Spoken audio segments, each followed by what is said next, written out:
पानी लाओ मेरे लिए।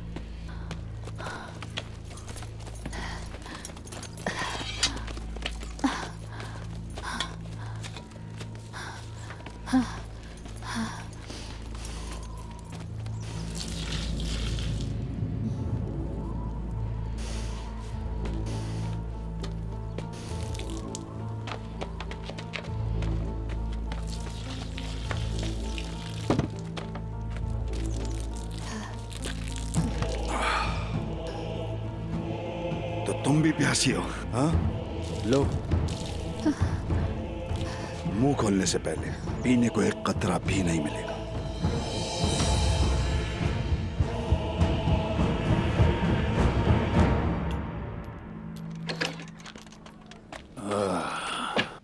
बमसी साहब। उस्मान बेटा, ये क्या देख रहा हूं मैं? हर गद्दार को उसकी सजा मिलनी चाहिए। बातूर ने गद्दारी की सजा भुगती है।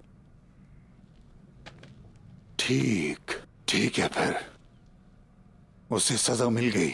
लेकिन उस्मान, मुझे बताओ, ये सब हुआ कैसे? सुनिए, हमें अब्बास के कातिलों तक पहुंचाने वाला सबसे आम सबूत, थियोक्लेश कैद से निकालकर कले पहुंचा दिया। ये किसने किया उस्मान? किसने किया ये? चचा, भाईजान, बातूर।